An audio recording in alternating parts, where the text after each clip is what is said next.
Happy morning. Good to see all of you. Good to see most of you. Just kidding. From my far right, Mr. Gareth Rhodes. My immediate right, Dr. Howard Zucker. To my left, Melissa DeRosa. To her left, Robert Mejica, Budget Director. Today is day 235. Statewide positivity rate continues to be good news for the state of New York. We have a lot going on with COVID internationally and nationally, so keeping it all in focus is important. You see numbers going up all across the country. Some people write second wave. It's not the second wave, not correct. Second wave was the virus mutates and comes back, 1918 pandemic. Virus changes, comes back, that's the second wave. This is not a mutated virus.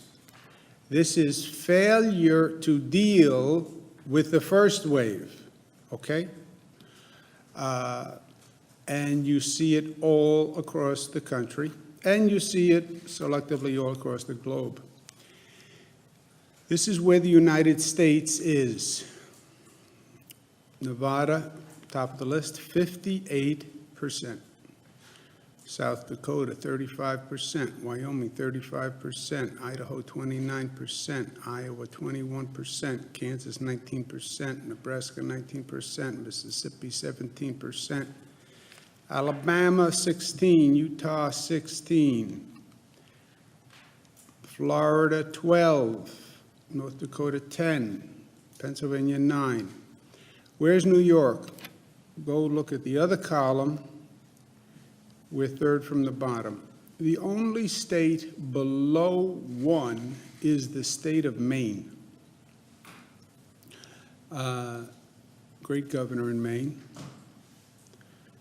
That's where New York is. So we are doing very, very well. And this is the comparison. It's not just the comparison. This is one of the problems that we have. The fact that the cases are increasing all across the country is a problem for us. First, it's a problem with our quarantine program because we're now up to 43 states that are quarantined. Technically, by the quarantine formula, New Jersey, Connecticut, and Pennsylvania would be quarantined. There is no practical way to quarantine New Jersey, Connecticut, and Pennsylvania. Remember, this whole concept of states quarantining other states is novel to say the least. I don't think it has happened in the past 100 years. The way we basically enforce the quarantine is at airports when people fly in, because normally you fly in from another state. Connecticut, New Jersey, Pennsylvania, you don't fly in, you drive in. There are numerous roads that are interconnections. You would have to do some theory of border checks all across the state. And from an economic point of view, there's too many interconnections with Pennsylvania, Connecticut, and New Jersey. People live in one place, work in the other place. It would be devastating for the economy. The quarantining of 43 states just shows you how the world has reversed. Remember, when we start, New York has the highest infection rate in the country because of the COVID ambush, because the president was wrong. It was not the China virus. It was the European virus. By the way, there's a movie called Contagion. You may have seen it, 2011. Go back and watch the movie Contagion. 2011, it's almost an exact formula for what happened with COVID. It's amazing. But anyway, in that movie, the virus spreads from a poultry market in China, which is how SARS spread and MERS spread and COVID spread. In that movie, it spreads from a bat to a pig. The COVID-19 virus, they traced back to bats. And in that movie, there's an American who gets infected in China and then comes immediately back to America. And it goes from China to America in 48 hours. How this federal administration thought that the China virus would stay in China for 3 months is wholly inexplicable when you think about it. President brags about his China travel ban end of January. He doesn't do a Europe travel ban until March 16th. That allowed 3 months for the virus to come here. So anyway, we go from the highest infection rate after the ambush, post-ambush. Now we have one of the lowest infection rates, but now our problem is the other states quarantining 43 states. We are working with global experts to see if there's a different methodology to quarantine. How do you use technology? How do you use testing? Because our current method is you come here and then you have to stay here for 14 days before you leave. The enforcement of that is highly problematic. We're not equipped to do that. It also has a negative effect on businesses. People want to come in for a business meeting, but you'd have to stay here 14 days before you could have the business meeting. So there's new testing technology, there are rapid tests. Is there a better, smarter way to handle a quarantine? And again, none of this has been done before. So figuring it out as it goes. But you're now up to 43 states. Is there a better way? And that we're researching. So for the fall, there are significant stressors, which the scientific community advised all along, by the way. Nobody can sit there today and say, oh, wow, fall is seeing a surge. They all suggested a surge, and New York prepared for the surge because we follow the science, right? This is a virus. The virus doesn't follow politics. They've never found a Republican virus or a Democratic virus, despite all the research. They've never found a red virus or a blue virus. It's always just a virus. So science matters. So what happens in the fall? Schools open, colleges open, people come indoors. The outside activity is much safer. There's a COVID fatigue factor that I want to talk more about in a moment. Flu season starts. The symptoms in flu season look like the symptoms from COVID. And added bonus problem, other states are coming to New York with higher infection rates. These are all stressors for the fall. The good news is we have prepared for it. We have what we believe is the most sophisticated COVID detection and elimination system of any state. Because we've spent time, we've invested, and because New Yorkers are invested in it. What's the best you can do? Detect the smallest outbreak as soon as it happens. Patient zero. Trace it back to where it starts. Find a small outbreak, a small cluster, and jump on it. Quick action to contain it and eliminate it. That is the best you can do in this situation. You see an ember land in dry grass, ring the alarm, everybody run, stamp out the ember. The embers are what we call microclusters. And we can identify them from the testing data, from the hospitalization data, and mapping software. We identify the microcluster. That's called a red zone. We then put a buffer around it. That's called an orange zone. We then put a buffer around the orange zone, which is a yellow zone. Why? Because these areas are so small that people walk to a store, people walk to a restaurant, and you see the viral expansion will be a series of concentric circles. It just works its way out. You drop a pebble into a pond, and you have that first ring and the second ring and the third ring. That's how COVID spreads. So focus on the intense cluster and then set up buffer zones, and that's what we did. Most restrictions in the red zone, reducing the restrictions in the orange zone and the yellow zone. Reduce the restrictions in that area.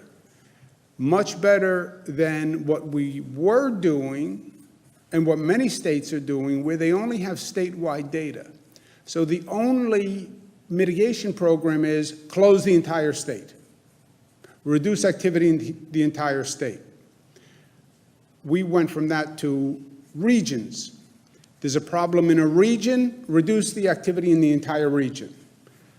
We now have the data that takes it to such a small level, we say we're going to reduce activity, but only in that small area. So we reduce disruption. It's only in your neighborhood. It's not 5 miles one way, and it's not 5 miles the other way. It's only in your area, which allows the economy to continue to run with less disruption. And then we said, we put in place the restrictions. We then watch the data for 14 days. We come back after 14 days, and we make whatever adjustments. The adjustments we're going to make are these. To exit a red zone under 3% after 10 days, 4% in less populated areas. What does that mean? The virus spreads faster in a denser population than in a more rural population. In a more rural area, you come into contact and proximity with fewer people than in a denser environment. If you are in the middle of New York City, you have one factor for spread. If you're in the middle of the North Country, you have another factor for spread. An orange zone under 2% after 10 days, 3% in less populated areas. A yellow zone under 1.5 after 10 days, 2% in less populated areas, right? So the differential between a populated area and a less populated area is also a more sophisticated analysis tool, but it's also inarguable. Additional considerations. Now remember, you're talking about very small communities here. Look at the hospitalization numbers. Are the hospitalization numbers going up or down? Where are the cases coming from in that community? Is there a congregate facility that is starting the spread? Has the local government been cooperative in increasing compliance and enforcement? I've talked about this a lot, but guys being gender neutral, a cluster does not happen unless two things happen: lack of compliance and lack of enforcement. That's the only way it happens. That is the only way it happens. People didn't comply, went to a party with more people, went to a bar with more people, had a private party in a backyard with more people. People weren't wearing masks. Lack of compliance and lack of enforcement by the local government. Where people don't comply, the local government has to enforce. If you have no compliance and you have no enforcement, you know what you have? Spread. That's it. There's no rocket science here. How did it happen?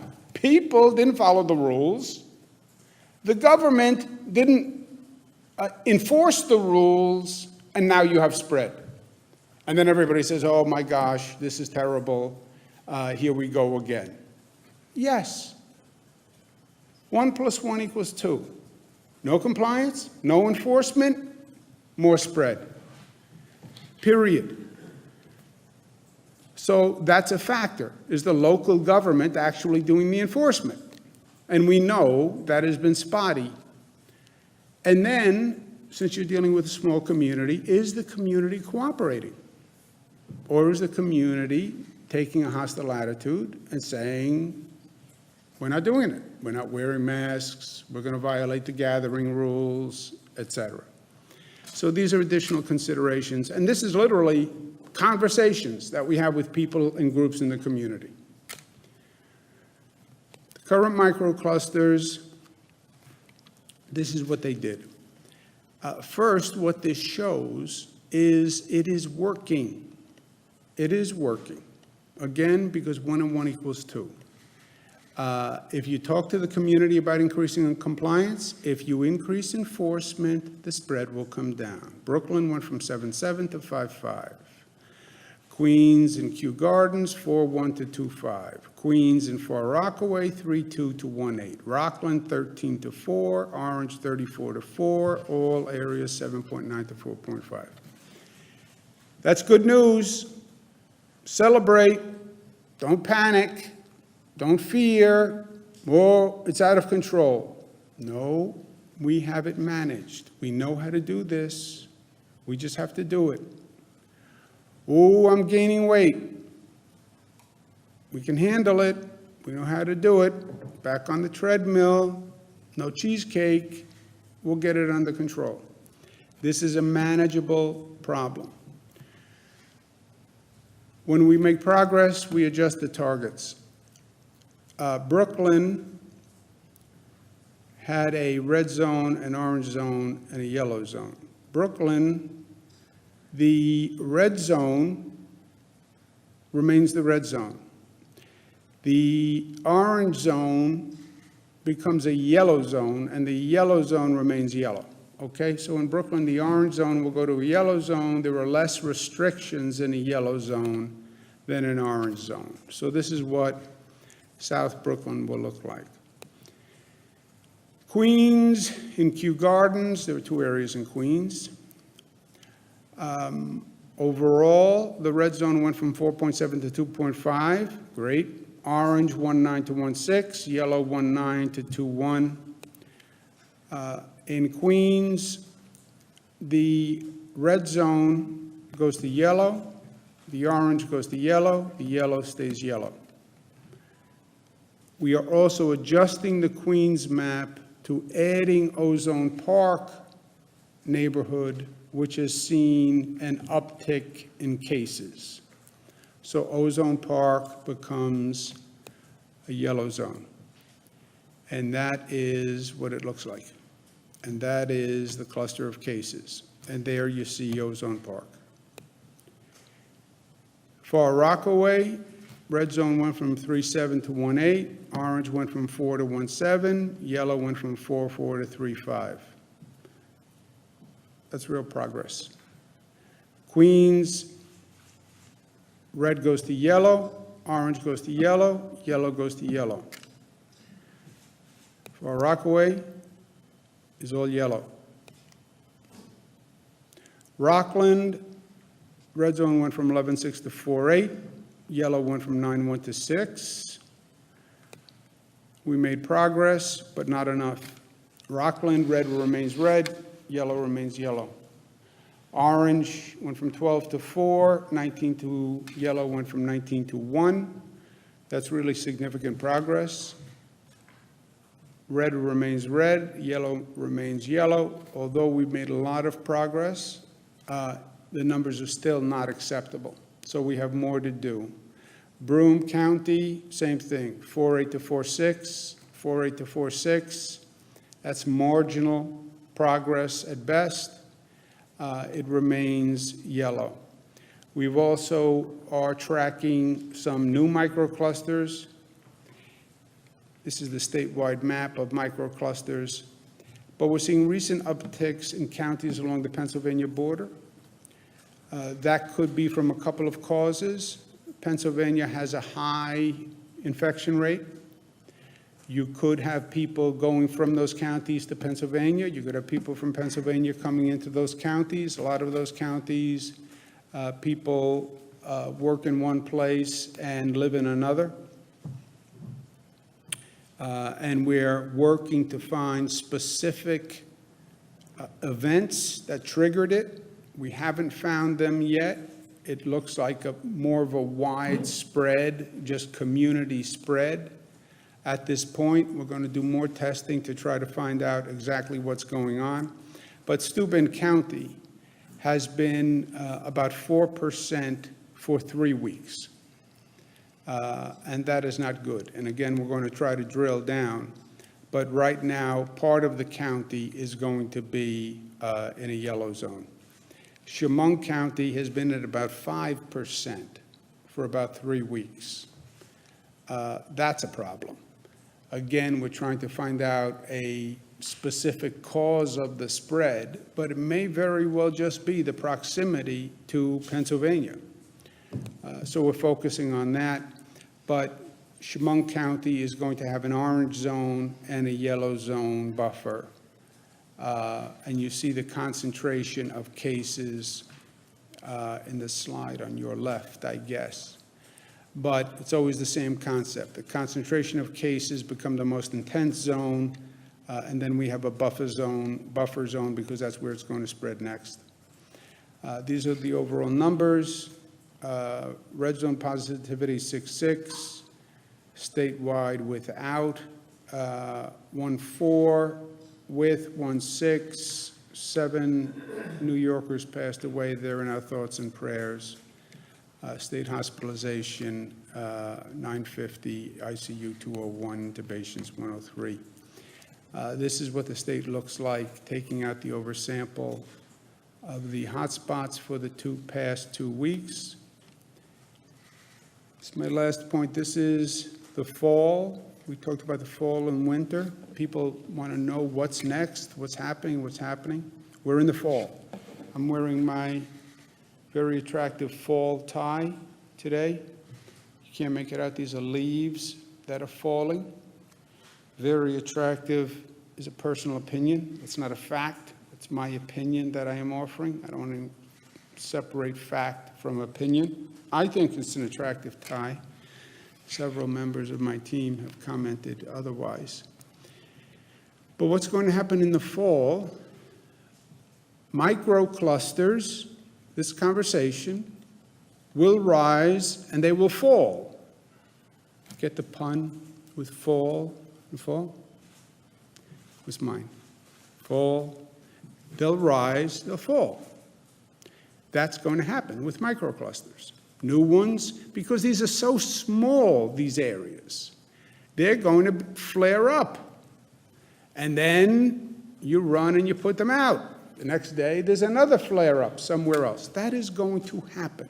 That's going to be the way through the fall. Don't get unduly alarmed by a microcluster. The infection rate in our microclusters is lower than the infection rate of most states, right? We talk about 4 or 5% in a microcluster. Pull up the chart again, please, Jack, of the chart of the states, just to give you a sense of how what we're doing relatively. We say a microcluster is 3, 4, 5%. All hands on deck. 3.5%. Statewide, you would be like you're in the number 34 level of statewide infection rates. Many states would love to have the infection rate that we have in our microclusters as their statewide rate, right? Do you get that point? Can you go back to where we were, please? So that's going to rise and fall.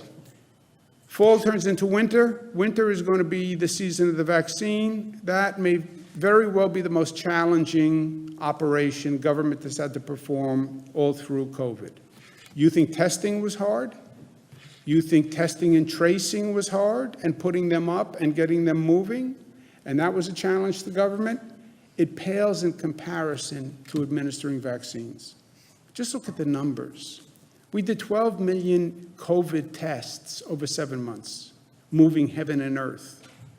We have to do 40 million vaccinations. And a COVID test is a lot easier for a person than telling them, take this vaccine. Getting past the skepticism, roll up your sleeve, I have to give you a shot, then you have to come back in 21 days and you have to get a second shot. This is going to be a massive undertaking. The National Governors Association, I'm the chairman this year, we sent the White House 35 questions as to how is this supposed to work. So it's not the redux of the debacle that was testing 7 months ago. But the White House is going to stand up at one point and say, here's the vaccine. We have the vaccine. Happy days are here again. It's over. No. No. The identification of the vaccine is maybe the beginning of the end. Now you need 300 million doses. You have to convince the American people to take it. You have to prioritize who gets it first. And then you have to put together a logistical operation not seen since World War II to actually administer them. You know, the federal government always forgets that government actually has to operate. Okay, go do testing, but there are no tests. Okay, everyone go get PPE, except you can't. And no tests, and no states can buy masks and gowns, et cetera. I hope they learn the lesson, and the 35 questions from the National Governors Association ask just that. Last point. People talk about COVID fatigue. And at first I said about COVID fatigue, look, I heard COVID fatigue to mean I'm tired of wearing the mask, I'm tired of doing the social distancing. I'm just tired, and I don't want to do it anymore. To that I said, you don't have the luxury of fatigue because the virus isn't fatigue. And until the battle is over, you can't take a nap. That's how I heard fatigue. But there are different facets to fatigue that are frankly more problematic. COVID has caused tremendous stress on society and tremendous individual stress. It is frightening, COVID, and it has caused significant anxiety among many people. I'm not a psychiatrist. I'm not a medical doctor. I'm telling you, from talking to people and hearing their voice and hearing their concerns, I'm telling you, we have a serious problem of the emotional stress and anxiety that COVID has caused. And the longer it goes on, the worse it is getting. COVID in the early stages, I think there's almost a form of adrenaline that kicks in and you do what you have to do and you function and that gets you through it. The adrenaline fades and now you have this overwhelming emotional sense and people are feeling it. And it is worrisome to me. Not as a governor, just as a person. Yes, we see it in the numbers. You see it in substance abuse. You see it in domestic violence. You see it in the number of people calling for mental health treatment. But I'm just telling you as a member of society, I have friends that I'm worried about. I speak to friends of my family who I am worried about. You can hear it in their voice. There is an emotional toll. One day they will be talking about PTSD from COVID. They will be. And one day we'll be up here with some mental health experts and some psychiatrists who are talking about the PTSD effect on children, on seniors, on all individuals who are suffering from the anxiety and stress from COVID. That is going to happen. We're all now so functionally oriented that I think we're missing the emotional and mental health toll that has gone on. What do I do about it? We're trying to increase services across the board, but it's just percolating. So today I would ask New Yorkers, just change the prioritization of who we think we are and move loving up to the top, you know? Don't do what I do. I get someone on the phone or I'm talking to someone and I say, how's everything? Everything good? Good. Let's talk about this. You feeling good? Family good? Good. Let's talk about this. How's everything going? How do you feel? How are you dealing with this? Is more important than ever before.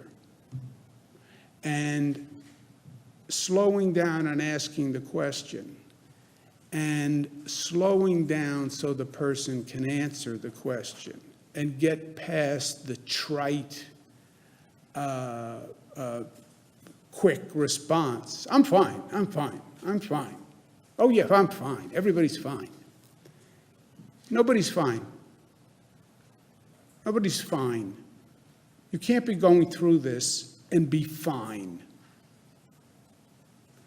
You can have issues that you feel you're dealing with fine, but nobody can be fine. This is a terrible period. And just take that moment to show some love. And then we do everything else. We're smart, we're united, we're disciplined, we're tough. Questions? James, and then Bernadette. The 1.6%, I think, is the highest we've seen since early June. So, question about the quarantine in the other states. Are you going to reduce perhaps commuter trains and travel between New York and New Jersey and Connecticut? Obviously, the MTA and the Port Authority do that. And secondly, if you're going to have this bifurcated standard where Pennsylvania, Connecticut, and New Jersey meet your thresholds that were forcing people under penalty of fine to quarantine, how can you do that? How can you say there's one standard for all the states except for the states that we don't apply the standard to? Well, look, we're at a place that we've never been at before, right? The inverse is also impossible. First of all, we're not set up to do border control. States don't do border control.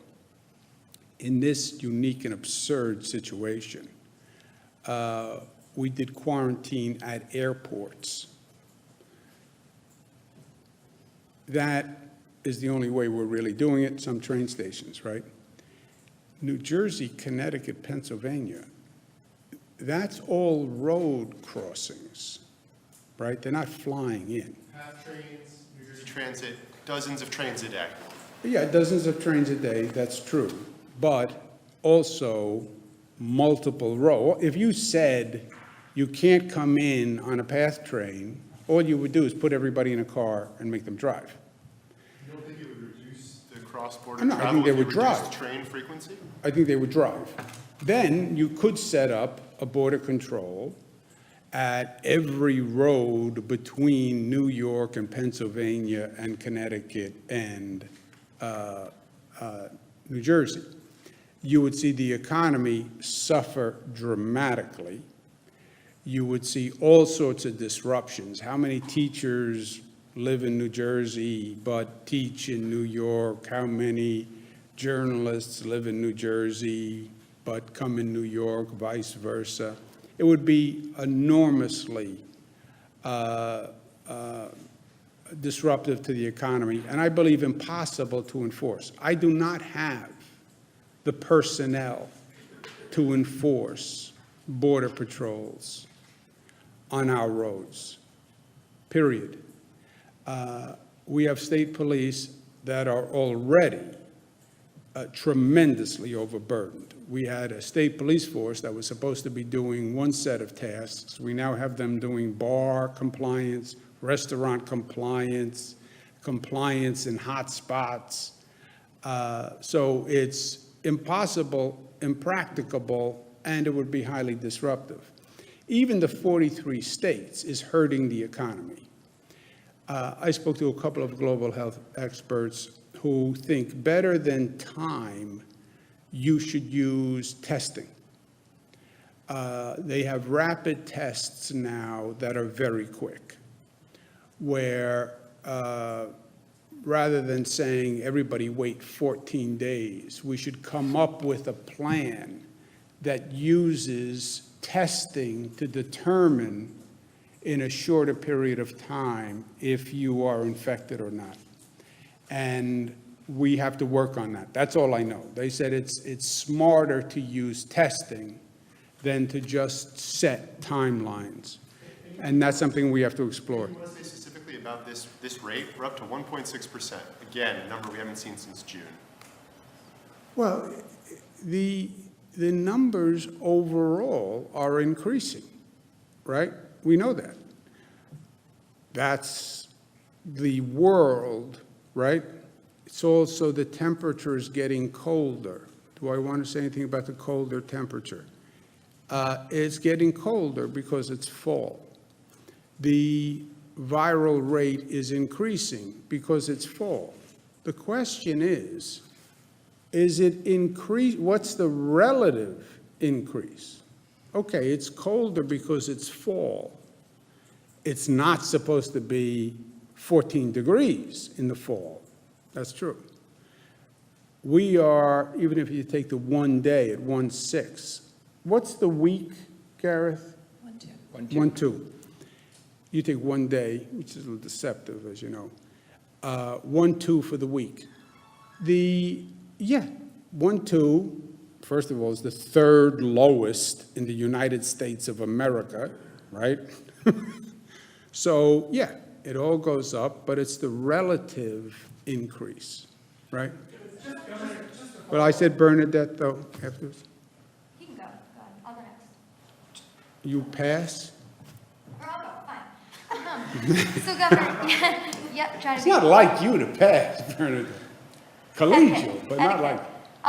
Anyway, yesterday Mayor de Blasio apologized to the Orthodox community about failing to explain the coronavirus restrictions in those areas, and now, as you know, those groups are living in the majority of these hotspots in the state. What else could have been done prior to these hotspots, these containment zones being set up? Do you think more communication should have been done on the state and the city's end? I know there's a lot of confusion leading up to the containment zones, and also now that you have a slimming down of these zones, what else can the state do? Do you have an apology to these Orthodox communities? No. I am sorry that they feel the disruption. Well, let me state it more clearly. I'm sorry that they are disrupted. Their religious ceremonies are disrupted. How many people they can have in a synagogue is disrupted. How many people they can have at a wedding is disrupted. The operation of their schools is disrupted. I am sorry for that.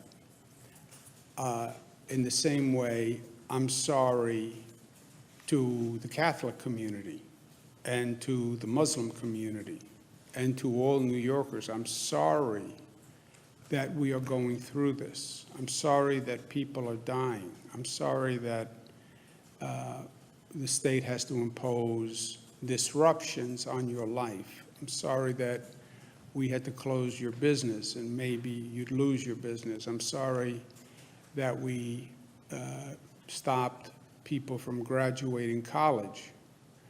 I'm sorry for all those things. So I am sorry for that. Do I believe we could have communicated the rules of social distancing and mask wearing more than we communicated them? I suppose it's always possible, but I think I have communicated more with the people of the state of New York than any governor in the history of the state of New York. I have done briefings that have been watched by 64 million people across the globe. If someone in New York says, I never heard this restriction that I have to wear a mask. I never heard that. I never heard that there were limits on the number of people who could be in a gathering place. I'm sure it's possible, but I don't know what else we could have done to communicate the social distancing requirements. I mean, I did it every day in every manner, shape, or form. Now, on the, once we have a problem, because people did not comply, right? Why do we have a problem? Why do we have a spread? Because people did not comply. And because local government didn't enforce the compliance. Now we have to come up with a response. And the response is what the response was in the first place. It's just a turning of the dial and a recalibration, reducing activity. Remember, temples were closed at one time. They were closed, theoretically. That was the rule. Churches were closed. Mosques were closed. Gathering halls were closed. Restaurants were closed. Bars were closed, right? All we did here was, they were closed. We then reopened them.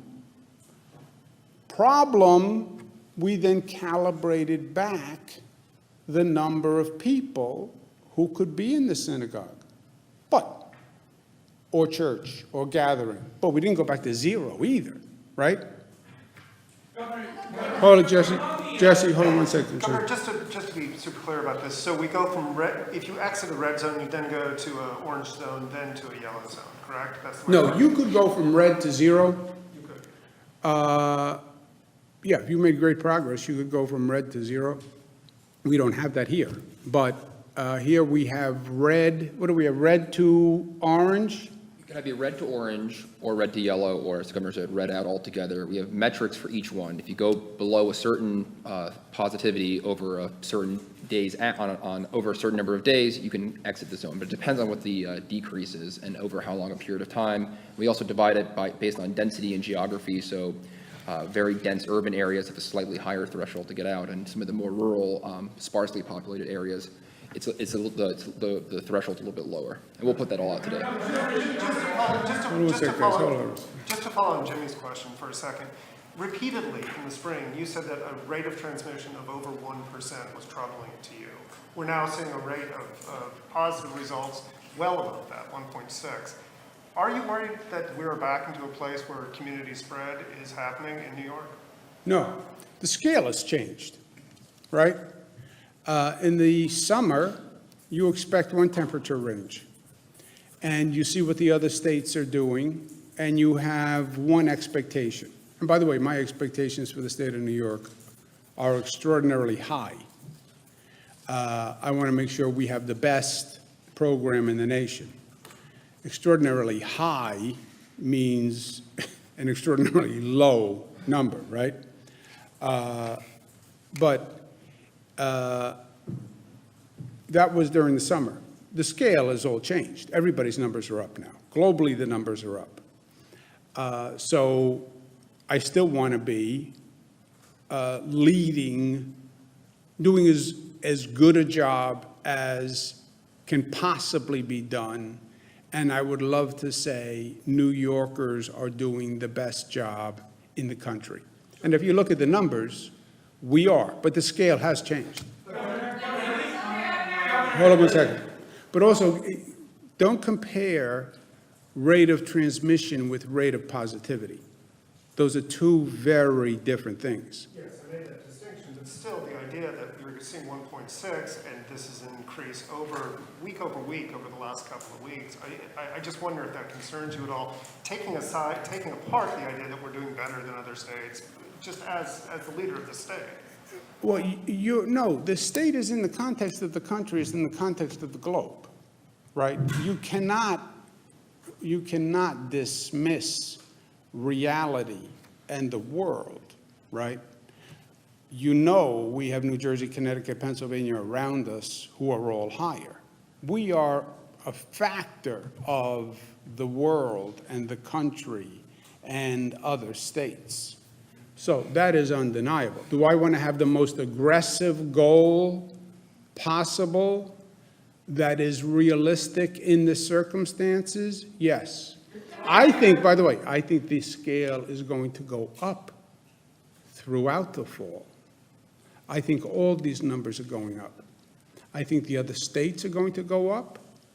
I think we're going to go up because, by definition, we have people coming in and we have all those stressors. That's why Fauci and all of them, Dr. Fauci said in the fall, can you put the fall stressors, please? In the fall, the numbers are going up. Because a big part of this, Jesse, is math. It's just math. You open schools, that's more congregate. You open colleges, which you want to talk about an accelerant. The colleges have been a tremendous accelerant to the spread. Then people go indoors, then the fatigue, meaning I don't want to follow the rules, then flu, and then it went up everywhere in all the other states. I think you're going to see more microclusters in New York. You're going to see a higher rate in New York. You're going to see a higher rate nationwide, and you're going to see a higher rate globally. We're just starting the fall. And I don't believe we're going to be ready for vaccines in December. Guys, Is there a statewide rate that would trigger kind of a broader statewide shutdown again? I hope and I expect that we do it with the microcluster approach. If you are good at finding it when it's small and before it spreads, then you can control it. I think you will see more microclusters. You may be seeing more serious restrictions in microclusters, but I don't foresee, and I hope it doesn't break from a microcluster to a region, right? We went statewide, regions, we're now in microclusters. If it breaks out of a microcluster, we have a microcluster in Brooklyn, we have a microcluster in Queens, right? You can almost think of them like an infection on your body. Right now you have 2 lesions, you have 2 little rashes. We're treating them, and we hope to contain them. Could there be a circumstance where you can't contain them, and they grow, and they grow, and they grow, and then you're now into a regional shutdown situation? That is possible. I hope that doesn't happen. I expect it won't happen if, Jesse, we do what we have to do with the microclusters. See, the infuriating thing here is there's no mystery to it. It's just discipline. Compliance and enforcement. Well, they don't want to comply. They don't believe in the rules. They don't believe in them. They're hostile to the rules. All right, then you have to enforce them. Well, the local government doesn't want to enforce them. Well, then you have a situation where you have no compliance, and the local government fails to do its job, which is enforce, and then it's going to spread. That's the only way it happens. And that's why I rail against it all the time. Go ahead, John. Governor, you mentioned there's evidence of community spread in those Pennsylvania border counties, the southern tier counties along the Pennsylvania border. Isn't that by definition a more concerning situation than a microcluster where you can, target where the source was? And if that's the case, then why are you taking the microcluster approach in those southern tier counties? It's a good question. We have not identified a microcluster.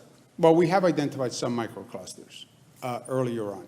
But there are counties that we have not yet identified a microcluster. We are still looking, and we haven't yet given up. Microcluster is really an intensive contact tracing mechanism, right? Here are the cases, here are the dots. Interview John Campbell. Where did you go to the restaurant? Where did you go to drink? Where do you work? Where does your girlfriend live? And then trying to put those pieces together. They call them disease detectives. It's an extensive operation. We have not yet identified microclusters. And we may, but we have not yet, except in some areas. And for the areas where we haven't, we have defined a broad yellow area because we don't have a nucleus of the cell, if you will. And that's why you see such a broad area. But we're still looking. Hypothesis, but we're not sure. We're also looking at the contact tracing. Do you go to Pennsylvania? Does your girlfriend live in Pennsylvania? Are you going back and forth? Did you just go, to a family occasion? Because it's right on that Pennsylvania border. And Pennsylvania is like, what is it, 9%? Yep, almost 10. Pennsylvania is almost 10%. We're right on the other side of the border at 1 or 2%, right? You have a point? No, Jesse, I just wanted to circle back to you for a minute on the rate of transmission. So according to the firms that we work with, Statista, which is the top firm we work with, our rate of transmission in New York is still between 0.95 and 0.99. And every doctor, scientist in the world will tell you, you want to be below 1%. So despite the fact that the positivity is slightly up, even though, as the governor said, comparably to the nation, we're the third lowest, it has been consistent. You look at it over a 7-day rolling average, you look at it over a 10-day rolling average, you look at it a 14-day rolling average, so any one anomaly doesn't skew your decision-making. And the point of the cluster approach is identify it, attack it, see if you can contain it, which is what the numbers tell you, and then either ease restrictions, keep restrictions, or increase restrictions. But just on your rate of transmission, because I know that the verbiage gets confusing, especially for the public, positivity and the rate of transmission have nothing to do with one another, and New York's rate of transmission is below 1%, which is where you want to be. The rate of, excuse me, sir, the rate of transmission is more relevant, right? Sorry? The underlying data. Let's take, I can't see who's speaking because of the masks. Is that you? It's me. I was just wondering, are you? It's hard to see because the eyes don't move when you talk. So the eyes stay the same. I know, and now my glasses are fogged up. Are you going to be requiring all students to get tested before they return to SUNY after winter break? Was it a mistake not to do so in late August? And when will you release the number of infections at individual nursing homes, like many other states, including New Jersey or New York? Yeah, I don't know on the rules on SUNY, and I don't know where Department of Health is in addressing any other data, but Department of Health can get back to you. Nick, go ahead, last one. Last question, Nick. What do you have on your mask, by the way? What do you have on your mask? Yankees, it's a Yankees mask. It's a, say it again? It's a Yankees A mask. Yankees mask. Yeah. I see, okay. Could you respond to or react to the poll that we released today showing 67% of New Yorkers support your handling of the pandemic? Do you think that's why in part we've got some political capital when it comes to, say, making decisions on closing down certain businesses, non-essential businesses, schools, things like that? Has that enabled you to, be able to do what you have done given the public support for it? Nick, I think the public supports what I've done because the public supported it before I did it. What they write these pieces, quote unquote experts or analysts, pundits. Well, you should have done this then. You should have done this. You should have done this earlier. They don't know what they're talking about. I didn't do anything. I didn't do anything. First state to mandate masks in the nation, 98% compliance. Do you think that's because I said you have to do it? Do you think if they didn't agree with the idea, I could have enforced mask wearing? We have 5,000 state troopers. Do you think I could have enforced 19 million people to wear masks in these communities where they're not wearing masks? You still can't get the local government to go to a small community and say, wear your mask. They won't do it. New York City, they won't do it. Other counties, they won't do it. Well, we tell people they should wear their mask. Like there's anybody left in this state who needs to be told you should wear your mask. It could never have been done by government. It could never have been done by strong arm of government forcing mask wearing, forcing you to stay home, forcing social distancing, forcing you to use hand sanitizer. That's not how we did it. I sat here and said to the people of the state, here are the facts. This is how the virus spread. This is what it looks like. If you wear a mask, then chances are you won't spread it. And I think it's a good idea that we say to each other, we should all wear a mask for each other. And New Yorkers said, yeah. I agree with you. I agree with you. You gave me the facts. I agree with you. I said, okay, have we finished that point? Yes, I agree with you. Okay, let me sign the order. Masks. The order came after the information was presented. In every case, because the first time, Nick, I signed an order that said, do this, and they said, oh no, I'm not doing that. I don't understand why I should do that. The party's over, because my credibility would be gone, and government wouldn't have any ability to enforce it, and then they wouldn't follow any other rule. So by definition, all through this, I have been providing information, providing the data, offering my gratuitous political opinion, and my rapier wit, sense of humor, and charm throughout. I'm sure you all agree. And they agreed with what I was doing in some ways before I did it. Closed businesses, mass gatherings, yes, they support it because they heard the facts and because they're smart and they're tough and they're loving and they're disciplined. So, yeah, I believe, you know how people agree with people who agree with them? The people of New York came to the same conclusion. I like to think I presented information that helped lead to that conclusion. But it is their conclusion. And were there, you want to say, what did you say, 67%? So 30% of the people don't agree? Yeah, well, 30% of the people are outside, right?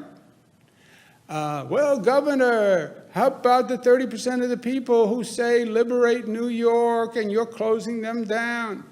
Yeah, there's 30% of the people who didn't agree and they had their spokesperson. And We had the discussion and we went back and forth. But, and I understand the 30%. Government has no right to tell me to wear a mask. Government has no right to tell me to close my business. Government has no right to tell me to do anything. I hear that point of view. I don't agree with it, but I hear that point of view. So I don't think I have political capital. I think that in this process, they came along with me as we worked it through together. And I will tell you something. I am a student of history and government history and political history. I think it was one of the most beautiful moments in democracy because it's how it's supposed to work. It is that Jeffersonian representation, right? It is a mutual process and dialogue between government and citizens. And this allowed it to happen. The briefings with 64 million viewers allowed it to happen. You don't appreciate how extensive the communication was. I go out there, people talk to me about my daughters like they know them for 20 years. They talk about my dog Captain. They talk about bad jokes that I said. They were intimate participants in this communication. Personally, they watched, they heard, they decided. So am I surprised that 70% of the people say, I agree with him? No, because that was the process. Thank you, guys. Thank you.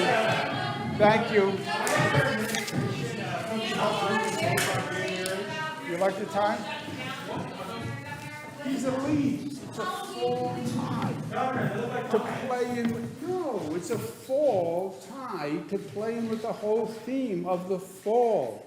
Fall, winter, fall time. Come on. Give me a little credit.